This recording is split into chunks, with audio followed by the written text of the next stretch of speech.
Saudara-saudara, ia datang ketika jam makan siang telah usai di gereja kami.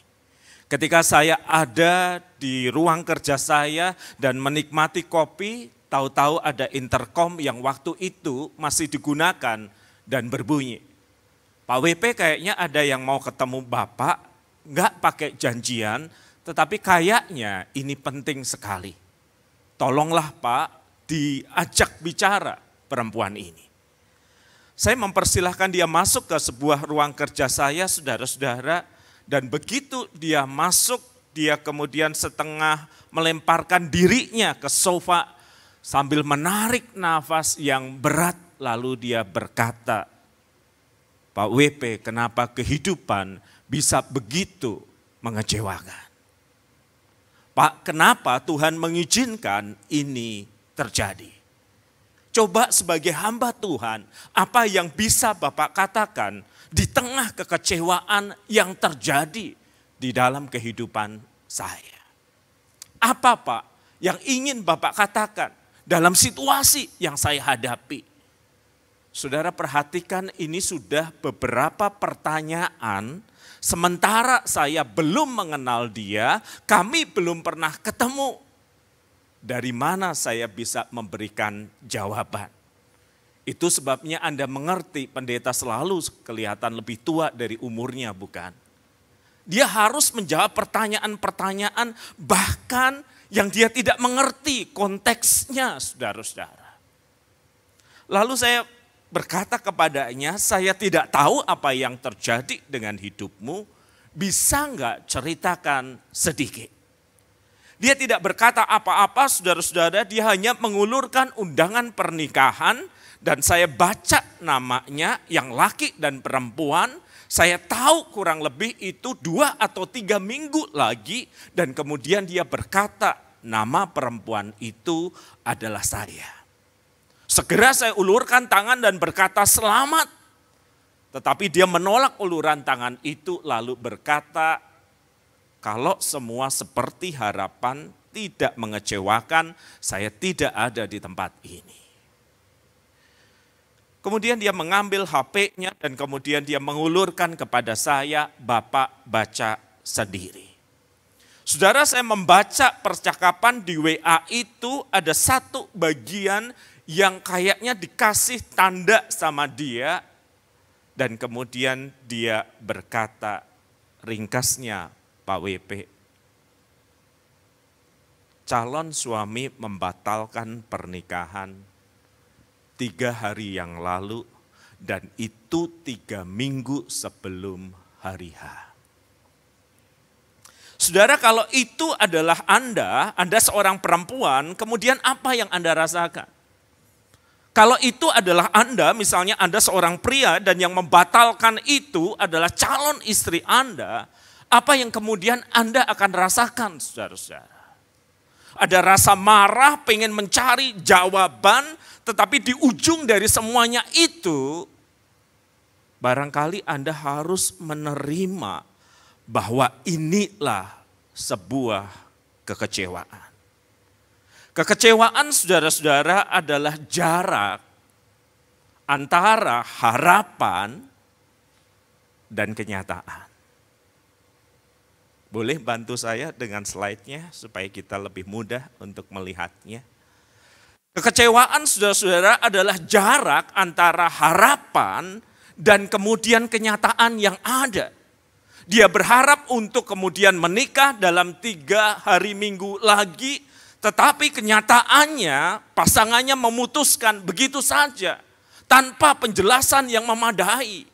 Dan jarak antara harapan dan kenyataan adalah sebuah ruang yang bernama kecewa. Dan siapa sih yang tidak pernah kecewa? Ngelihat wajah-wajah Anda, saya tahu Anda wajah yang pernah kecewa. Kalau Anda ngelihat ke depan, Anda akan menemukan wajah yang sering kecewa. Ketika kita mengharapkan sesuatu, saudara-saudara, dalam hal yang sangat sederhana, Anda memberi barang online dan berharap barangnya itu bagus, tapi kenyataannya tidak.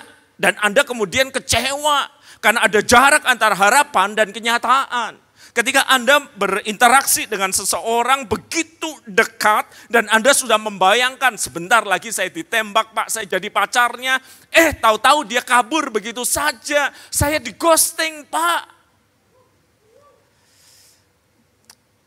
Saya nggak mau tanya siapa yang mengghosting, silahkan bertobat. Atau kemudian ketika Anda mempunyai anak dan Anda berharap bahwa anak ini akan sukses di dalam hidupnya dan kemudian Anda mendapati kenyataan yang tidak seperti itu. Anda berulang kali berkata remedial terus, remedial terus, remedial terus. Tetapi anak Anda justru berkata, tenang Pak, buah jatuh tidak jauh dari pohonnya.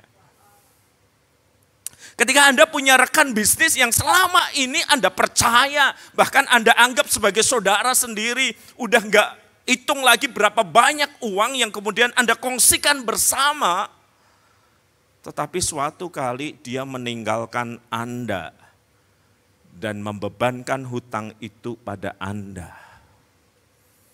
Anda dan saya kecewa.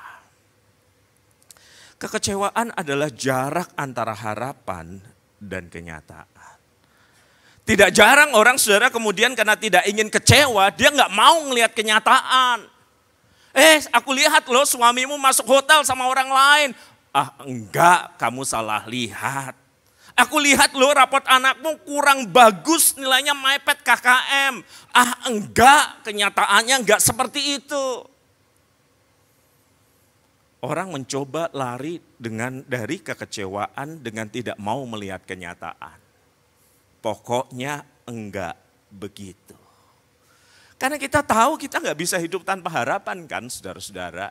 Bagaimana mungkin Anda berpacaran dan kemudian Anda berkata dia mau menikahi atau enggak apa-apa, saya enggak berharap. Saya menikah dengan seseorang dan kemudian orang itu berkata kepada saya, Pak WP saya menikah, kalau dia setia puji Tuhan, kalau enggak ya enggak apa-apa. Saya buka bisnis Pak WP, kalau sukses berhasil luar biasa rame puji Tuhan, kalau enggak ya enggak apa-apa. Enggak ada saudara-saudara. Enggak ada manusia yang bisa hidup tanpa harapan, karena harapan itu bahan bakar kehidupan.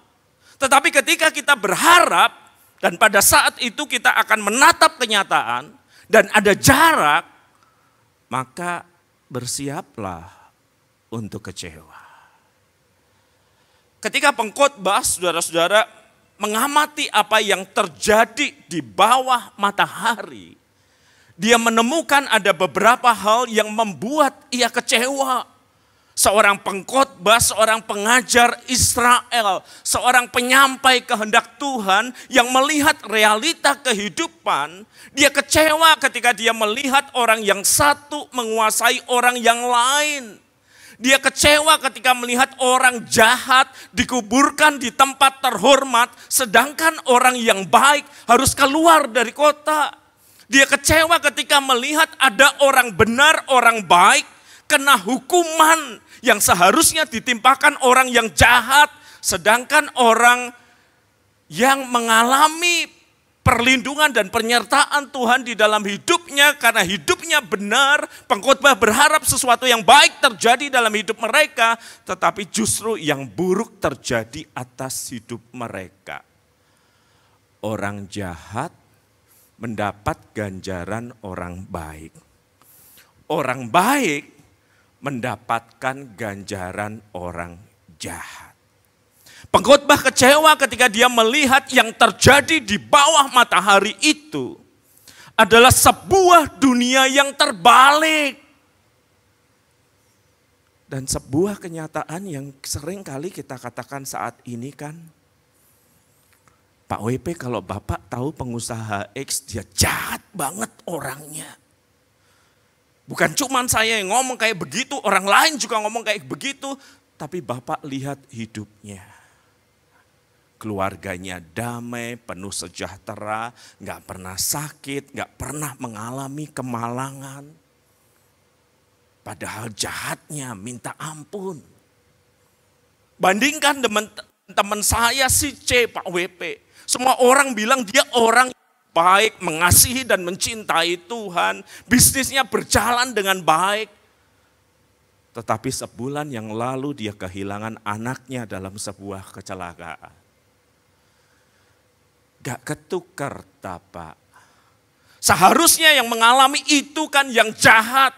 Di dunia ini kena ganjaran yang buruk, yang baik. Semua harus menerima yang baik. Pengkhotbah melihat sebuah dunia yang terbalik di bawah matahari. Dunia yang dihidupi manusia sejak manusia jatuh ke dalam dosa sampai sekarang ini. Apakah Anda punya pengalaman kekecewaan yang seperti ini? Anda melakukan hal yang baik, tetapi justru difitnah oleh rekan kerja Anda dan atasan Anda percaya. Anda melakukan hal yang berbudi luhur, tindakan yang mulia, yang menurut Anda walaupun Anda tidak mengharapkannya, seharusnya Anda setidaknya mendapat ucapan terima kasih. Tetapi orang malah curiga dan mempercakapkan kebaikan Anda. Hidup di dunia yang terbalik ini membuat kita akrab dengan rasa kecewa. Ketika harapan tidak sesuai kenyataan. Dan kekecewaan karena apa yang terjadi di bawah matahari ini kerap membuat kita menunjuk ke atas dan berkata, Tuhan, mengapa Engkau mengizinkan ini terjadi? Di manakah Engkau? Mengapa keadilan muncul secara terbalik? Itu sebabnya saudara-saudara pengkhotbah memberikan peringatan kepada kita. Yang pertama, ketika kehidupan mengecewakanmu, ketika kehidupan membuatmu kecewa, jaga hatimu, waspadai sikap oportunis. Pengkhotbah 8 ayat 11 berkata, oleh karena hukuman terhadap orang jahat tidak dilaksanakan, maka hati manusia penuh dengan niat untuk berbuat jahat. Jadi ini realita yang disaksikan pengkhotbah di bawah matahari. Ini frase favoritnya untuk menggambarkan kehidupan di dunia. Orang jahat melakukan yang jahat, lolos. Orang jahat melakukan yang jahat, lolos. Orang jahat melakukan yang jahat, lolos. Lalu pertanyaannya adalah, mengapa saya nggak ikut jahat? Kalau yang jahat itu tidak dihukum, kalau yang jahat itu lolos, kalau yang jahat itu sukses, kenapa saya mesti hidup benar? Dan di sini terletak godaan oportunisme, yaitu sebuah keyakinan bahwa yang penting aku dapat, yang penting aku punya, yang penting aku meraih sesuatu, peduli amat sama segala jenis prinsip. Saya gambarin secara sederhana, saudara-saudara, ketika beberapa waktu yang lalu saya landed di ibu kota dan penerbangan itu terlambat dan kami mendapatkan biskuat sebagai pelipur lara. Anda tentu tahu maskapainya ya. Late is our nature. Driver dan asisten pendeta nampaknya menjemput saya dan kemudian dia berkata, Pak WP ini kemungkinan besar macet, Bapak ada jadwal enggak malam hari ini? Saya bilang enggak ada, sore malam free, jadi enggak masalah kalau macet, itu masalahmu yang nyetir, saya enggak nyetir. Maka saya duduk di belakang, driver, asisten pendeta, dan saya. Begitu kami keluar bandara, masuk tol, nah bener kan, macet kan. Kemacetan panjang mengular saudara-saudara. Ya namanya juga tol, tetap ora lancar. Dan ketika berhenti, sang driver ngajak bicara. Enggak buru-buru kan Pak Pendeta? Enggak, saya tadi sudah nyampaikan kepada asisten pendeta, saya enggak buru-buru. Yang sabar ya Pak di tengah kemacetan, setuju, saya sabar. Bapak juga yang nyetir, yang sabar ya Pak ya. Siapa anak Tuhan harus sabar dalam segala situasi. Asisten pendeta bilang amin, good. Nah setelah hampir 15 menit tidak jalan, tiba-tiba dari sisi kiri mengambil bahu jalan itu ada sebuah mobil yang bergerak dengan kecepatan tinggi, saudara-saudara. wes gitu. Asisten pendeta kaget, driver kaget. Lalu driver berkata begini, di ujung Pak, pasti ketangkep polisi. Biasa tuh yang kayak gitu nanti ujungnya ketangkep di sana, di ujung sana. Oh, kita anak Tuhan Pak, kata driver, harus tetap sabar dalam segala situasi. Ngelakuin yang benar, yang depan bilang amin. Mobil kedua lewat, wes. Mobil ketiga lewat, wes. Mobil keempat lewat, wes. Mobil kelima lewat, wes. Driver nanya, Pak, tolong lihat di depan ada polisi enggak? Saya lihat, enggak ada tuh Pak. Terus saya bilang, anak Tuhan mesti sabar Pak. Mesti ngakuin yang benar. Tabah ya Pak. Asisten pendeta menjawab pelan, amin. Setelah mobil yang ketujuh, mobil-mobil yang lain pun kayak begitu, kami menjadi yang paling akhir. Saya nengok nggak ada mobil. Driver, Pak, tolong lihat lagi ada polisi nggak di sana? Nggak ada. Tanpa banyak kata, dia banting setir kiri dan kemudian wes. Nah ketika dia gitu langsung saya ngomong, Pak anak Tuhan harus sabar. Asisten pendeta langsung menjawab, roh memang penurut Pak tapi daging lemah. Gak nyampe-nyampe kalau kayak gini Pak. Saudara itu gambaran yang paling konkret tentang oportunisme. Tentang sikap oportunis. Jadi kalau yang salah nggak ketangkep, yang salah lancar, yang salah sejahtera, yang salah makmur, nggak ada hukuman, lalu mengapa saya nggak ngelakuin itu? Dan godaan ini besar ketika kita sedang kecewa kan. Saya ini loh Pak WP, buka toko nimbangnya jujur banget. Semua nota sesuai dengan harga. Malah sepi Pak. Yang sebelah malah rame. Dan saya nggak pernah ngelihat yang sebelah itu dihukum Tuhan misalnya pakai halilintar, terbakar. Kalau gitu cara mainnya di dunia ini, saya juga mau kayak begitu. Ketika kehidupanmu mengecewakanmu, apa yang terjadi mengecewakan? Waspadailah sikap oportunis.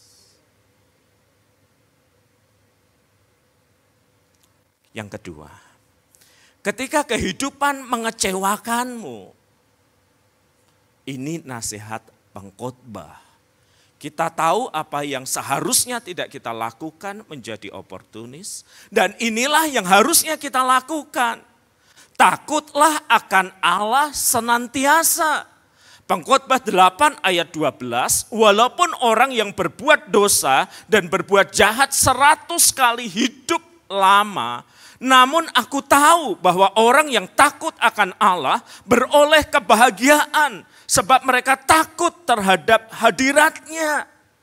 Jadi pengkhotbah ini menjadi sosok yang paling realistis di dalam dunia ini, orang yang menjadi oportunis, yang berdosa, berbuat jahat, 100 tahun hidup lebih lama, sekalipun itu yang terjadi, namun aku, kata pengkhotbah, aku tahu orang yang takut pada Tuhan akan beroleh kebahagiaan.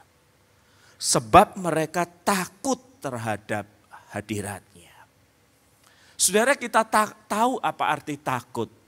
Anda takut ditangkap polisi. Anda takut ke toilet sendiri. Anda takut nggak dapat pasangan hidup. Anda takut ini, takut itu, Anda ngerti. Tetapi ketika pengkhotbah mengatakan mereka yang takut akan Allah, maka rasa takut ini berarti mereka yang menghormati Allah. Mereka yang hidup di dalam kesadaran bahwa Bapa di surga itu ngeliat kehidupan saya. ngelihat kehidupan kita. Dan saya hidup di dalam sebuah dunia yang gak lepas dari mata Bapa di surga. Karena itu saya hidup dengan rasa hormat dan takut akan Dia. Walaupun tidak ada yang mengawasi saya. Pengkhotbah mengatakan mereka yang takut akan Allah beroleh kebahagiaan. Tetapi sejujurnya seringkali kebahagiaan itu tidak datang di awal. Seringkali kebahagiaan itu baru muncul dalam jangka yang panjang. Ketika orang tidak terjebak dalam godaan oportunis, dan hidup di dalam rasa takut dan hormat akan Allah, at the end, dia akan merasakan sebuah kebahagiaan di sini. Walaupun untuk sementara, sepertinya yang oportunis mendapat keuntungan. Saya lagi jalan di bandara, ngeliatin lounge, dan saya sadar kartu BPJS nggak bisa masuk ke situ. Saya lewat aja gitu loh. Saya tahu kastanya kan. Tiba-tiba seseorang memanggil saya, Pak WP, masuk sini saja. Seorang ibu-ibu mungkin usianya udah 50, orang Surabaya bilang ai. Dan begitu dipanggil saya mendekat, Bu saya masuk ke sini. Pengen juga tetapi kartu BPJS nggak bisa kan Bu. Si ibu ketawa lalu mengulurkan tangannya berkenalan. Nama saya ini, saya ingat Bapak kok. Udah mau pakai kartu kredit saya yang mana? Dia buka dompetnya plek. Kira-kira mungkin 7-8 kartu ada. Yang mana aja Bu, yang penting kartu ibu. Udah dia pakein kartunya lalu saya duduk. Pak, kenalin suami saya. Begitu saya berkenalan si ibu lalu bilang, Bapak pasti gak pernah duga kan. Pria ini suami saya itu pernah bunuh diri Pak, tapi gagal. Itu perkenalan yang sangat mengesankan ya. Bayangan nih Anda dikenalin kayak gitu ya. Ini suami saya kenalan, pernah bunuh diri tapi gagal. Terus duduk, lalu istrinya bilang, nih kebetulan Pak WP di sini. Cerita kenapa kamu dulu bunuh diri. Cerita, jangan diam aja. Itu kalau saya jadi istrinya, saya pengen nyoba bunuh diri lagi deh. Lu baru kenalan udah kayak gitu modelnya gitu. Terus saya bilang, Bu saya ngopi dulu deh. Gak apa-apa Pak, saya ambilkan. Bapak pengen apa? Lalu si ibu duduk, lalu dia bilang, udah cerita? Ayo cerita, gak usah malu, ngakui pernah mau bunuh diri kan. Saya lihat si ibu, dia masih hidup anugerah Tuhan Bu. Lalu dia cerita, suatu kali dalam perusahaan mereka yang ada di Jakarta, kongsian beberapa orang, mereka dapat sebuah proyek yang sangat besar, kata si bapak. Dan 3 dari 4 orang yang dibutuhkan untuk tanda tangan, udah tanda tangan. Tinggal si bapak. Dan dia katakan kalimat ini, Pak pada saat itu dibawa ke ruangan saya untuk ditandatangani.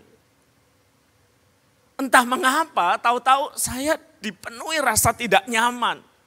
Saya tahu ini bukan proyek yang benar, saya tahu ini untungnya besar, saya tahu bagian masing-masing kalau sign tanda tangan berapa, 3 teman saya sudah sign, tinggal saya, berapa yang saya dapatkan tergambar.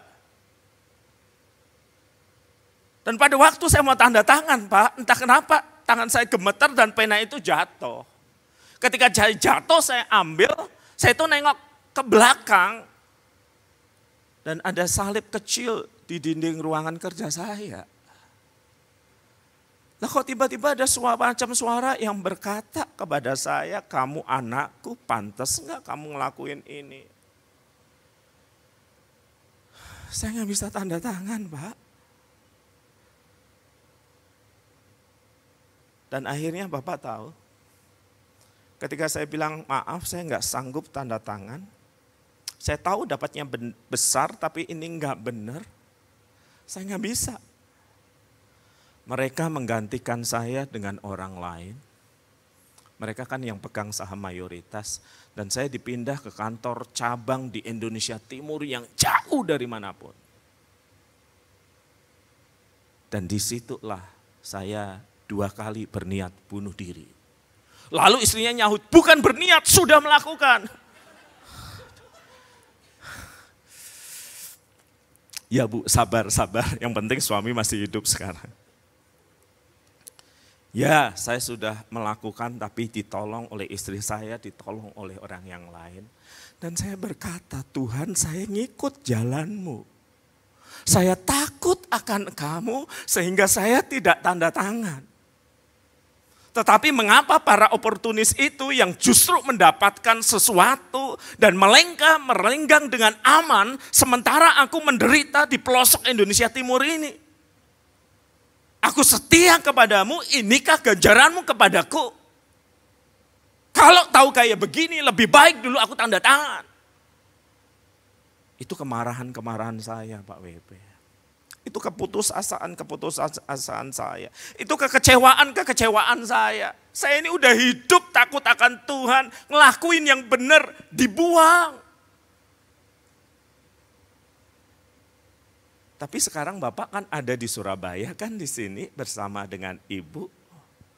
Dan Bapak masih hidup, tidak jadi bunuh diri. Jadi apa yang terjadi setelah kisah Bapak kecewa, marah, mencoba bunuh diri tapi gagal itu? 4 tahun kemudian Pak, saya ditelepon dari pusat dan saya kaget. Bapak diminta segera pindah ke Jakarta. Rekan-rekan Bapak sudah ada di penjara.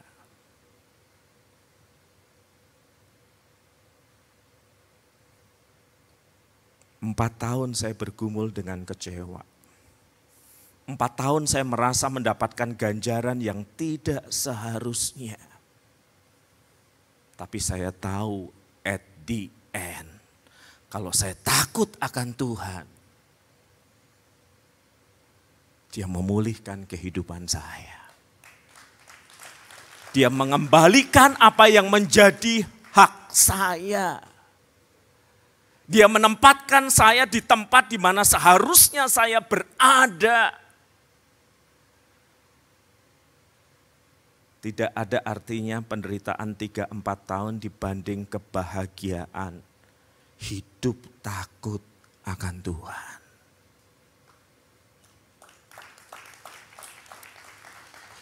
Ketika istrinya ngambil snack saya tanya, kalau sama istri takut nggak Pak? Istri Bapak galak banget. Lalu dibilang, enggak sih Pak. Justru kalau nggak ada dia, saya udah lupa sama Tuhan tuh. Istri galak adalah anugerah bagi saya. Walaupun gemes kadang pengen saya cekek juga.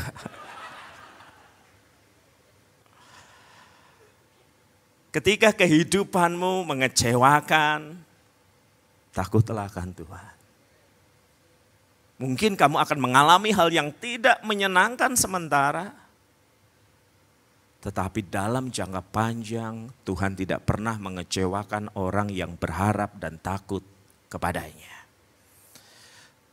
Tuhan akan menyertai mereka yang selalu hidup di dalam dan bersama hadirat-Nya. Yang ketiga, saudara-saudara, ketika kehidupan mengecewakanmu, nah ini Anda perhatikan, ini nasihat yang kayaknya enggak terlalu rohani gitu ya. Tadi kan ketika kehidupan mengecewakanmu, waspadai sikap oportunis, jaga hati tetap bersih. Ketika kehidupan mengecewakanmu, ingat hidup dalam takut akan Tuhan senantiasa. Dan yang ketiga ini nasihat pengkhotbah yang kayaknya paling biasa. Ketika kehidupan mengecewakanmu, syukuri dan nikmati pemberian Allah. Saudara lihat kalimatnya, oleh sebab itu aku memuji kesukaan karena tak ada kebahagiaan lain bagi manusia di bawah matahari di dunia kecuali makan, minum dan bersuka cita dan bersukaria. Itulah yang menyertainya di dalam jerih payahnya seumur hidupnya yang diberikan Allah kepadanya di bawah matahari. Saudara, ini kelihatannya nasihat yang paling tidak rohani. Ketika kehidupan mengecewakan, nikmati makan minum. Kita sering berkata, Pak, kalau hidup mengecewakan saya nggak bisa makan minum. Atau sebagian orang, Pak, kalau hidup mengecewakan saya kalap, saya makan semuanya. Atau saya minum sampai saya mabuk. Tapi Anda lihat saudara-saudara apa yang diajarkan firman Tuhan, apa yang diajarkan pengkhotbah kepada kita. Ketika hidup kita dikecewakan oleh kehidupan ini, kita duduk, kita nikmati makan dan minum. Sebagai bagian dari pemeliharaan Tuhan yang paling simpel, yang paling sederhana. Sebagai sebuah tindakan yang akan mengingatkan kita di tengah semua kekecewaan itu, bahwa masih ada tangan Tuhan yang memelihara, memberikan makanan dan minuman. Bukankah Yesus pernah berkata, tidak satupun burung jatuh di luar kehendak Bapamu yang di sorga. Bunga di taman dia hiasi, dan hidupmu berharga lebih dari semuanya itu. Dan sebagai bukti pemeliharaan Tuhan yang paling konkret adalah menikmati makanan dan minuman sebagai pemberian Allah. Sebab jika bukan Tuhan, sia-sialah orang membangun rumah. Sebab jika bukan Tuhan, sia-sialah pengawal berjaga-jaga. Sebab jika bukan Tuhan, sia-sialah semua upaya kita. Kalau kita bisa menikmati makan dan minum, ini bukan hanya jerih lelah kita, tetapi jerih lelah kita bertemu dengan perkenanan Bapa di surga. Hidup boleh mengecewakan, makan tidak boleh berhenti. Menikmati pemeliharaan Tuhan.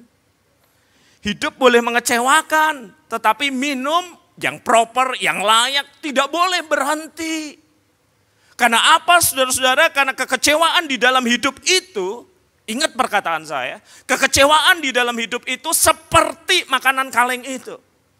Ketika Anda membeli makanan kaleng, selain kemasan, apa yang kemudian Anda lihat? Anda akan membaliknya dan melihat expired date-nya masih lama enggak? Semua kekecewaan di dalam hidupmu seperti makanan kaleng, ada expired date-nya. Dan setelah itu semua berakhir, pertanyaannya adalah, Anda masih hidup, masih makan, minum, atau Anda udah di kembang kuning atau ke putih? Banyak orang di dalam kecewa memutuskan untuk mengakhiri hidupnya. Padahal sebentar lagi kekecewaan itu expired date-nya datang. Karena itu Tuhan memberi perintah yang sederhana, rayakan kehidupan. Kamu harus tetap makan dan minum, itu pemberian Allah. Dan Alkitab juga mengingatkan kepada kita saudara-saudara, pemberian Allah terbesar bagi kita adalah Yesus Kristus. Karena begitu besar kasih Allah akan dunia ini, sehingga ia mengaruniakan anaknya yang tunggal. Supaya setiap orang yang percaya kepadanya tidak binasa, melainkan beroleh hidup yang kekal. Biarlah pemberian hidup yang dari Tuhan yang sederhana, makanan dan minuman mengingatkan bahwa Dia Bapa Sang Pemberi. Dan pemberiannya melampaui makanan dan minuman, pemberiannya adalah Kristus yang menebus, menyucikan dan menjadikan kita anak-anaknya. Supaya kemudian kita tidak kecewa dan merasa nggak punya apa-apa gitu. Kecewa dan merasa nggak ada yang sayang sama aku, Pak. Kecewa dan merasa semua orang membenci aku. Kecewa dan gagal dan merasa nggak ada yang bersama aku.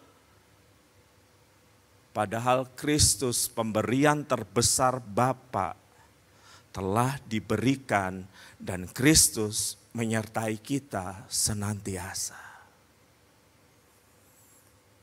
Dan biarlah setiap kekecewaan hidup yang terjadi di bawah matahari membawa kita lebih dekat pada Sang Pencipta matahari, Yesus Kristus, Sang Sabda yang telah menjadi manusia.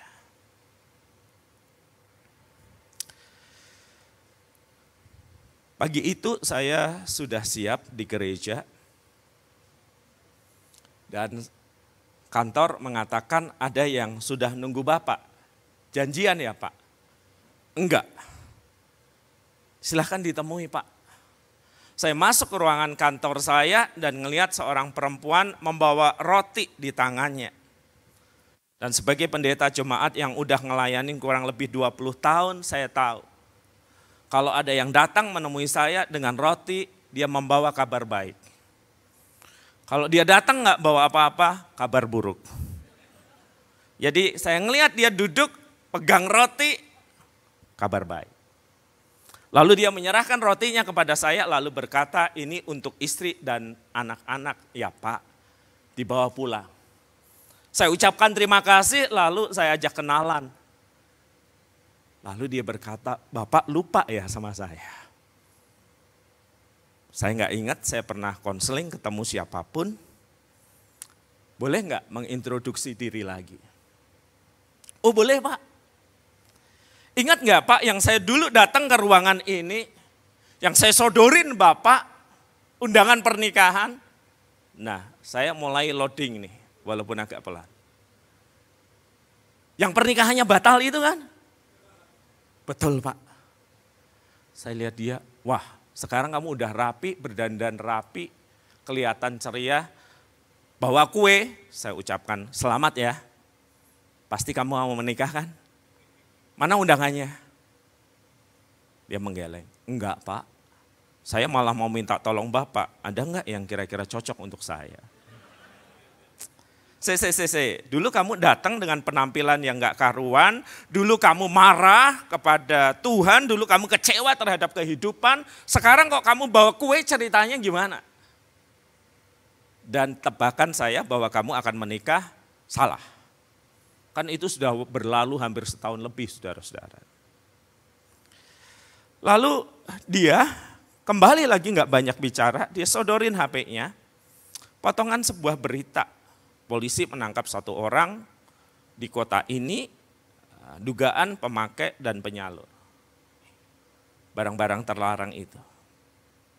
Saya baca, lalu saya tanya, hubungannya apa sama kamu? Dia tersenyum lalu berkata, yang di berita itu mantan Pak. Oh, mantan calon suami? Betul. Lalu dia berkata, saya nggak bisa membayangkan kalau kami dulu jadi menikah. Gimana rasanya punya suami ditangkap polisi untuk urusan kayak begitu dengan ancaman hukuman yang bisa belasan tahun. Lalu dia berkata, Tuhan sungguh baik. Saudara dengarkan yang saya katakan baik-baik. Kekecewaanmu yang terbesar, air matamu yang paling deras, rasa luka dan kecewa yang terdalam dalam hidupmu, bisa jadi adalah awal pekerjaan Tuhan yang paling kamu syukuri.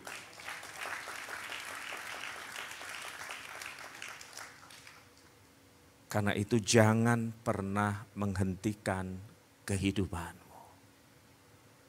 Lihat bagaimana Kristus bekerja membawa engkau keluar dari kekecewaan untuk merasakan kebaikannya, untuk merasakan kemurahannya. Ketika kehidupan mengecewakanmu, jangan pernah ada niat untuk ikut berbuat jahat. Ketika kehidupan mengecewakanmu, takutlah akan Dia. Ketika kehidupan mengecewakanmu, ingat pemberiannya makanan, minuman, dan Kristus yang akan mengubah air mata duka citamu menjadi air mata penuh syukur. Di akhir pertemuan itu saya minta sang perempuan berdoa. Kamu berdoa, bersyukur Tuhan melepaskanmu dari hal yang buruk yang bisa terjadi.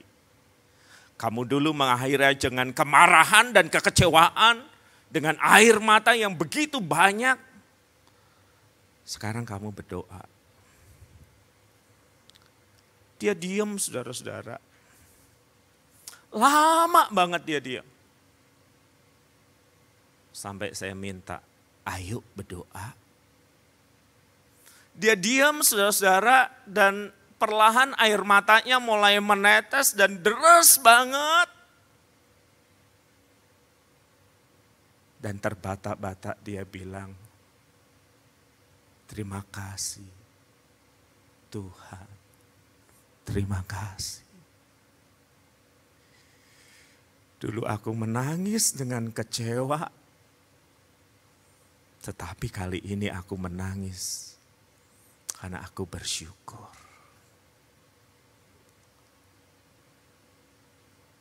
Apa yang kau tangisi dalam kekecewaan bisa jadi adalah awal dari pekerjaan Tuhan yang terbaik yang bisa terjadi dalam hidupmu. Mari kita berdoa. Tuhan Yesus, ketika kami menjalani hidup, barangkali ada banyak kecewa yang ada di dalam hati. Kami kecewa kepada orang tua, kami kecewa kepada rekan kerja, kami kecewa pada rekan pelayanan, kami kecewa pada gereja, kami kecewa pada siapapun di dalam hidup ini. Dan kekecewaan itu membuat kami menunjuk ke atas dan berkata, apa yang kau lakukan ya Tuhan. Jagai hati kami, agar ketika kami kecewa, kami tidak ikut melakukan hal yang jahat. Jagai hati kami agar ketika kami kecewa, kami terus hidup dalam kesadaran dan rasa takut dan hormat akan Tuhan. Jagai hati kami agar ketika kami merasa kecewa, kami masih bisa menikmati sukacita dan mengingat pemberian Allah, makanan, minuman. Dan pemberian itu mengingatkan kami pada pemberian Allah terbesar, Yesus Kristus yang mati menebus dan menyertai kami. Ketika kami merasa kecewa dengan kehidupan, ingatkan kami. Kristus menyertai kami senantiasa. Dan Kristus akan mengubah air mata kekecewaan itu menjadi air mata syukur dan terima kasih. Kristus akan mengubah tangisan luka itu menjadi tangisan di mana kami berkata, ini adalah awal pekerjaan yang besar yang Tuhan lakukan dalam hidup kami. Biarlah setiap kekecewaan kami membawa kami makin dekat dengan Kristus. Dan bersama dengan Kristus, kami lebih dari orang-orang yang menang.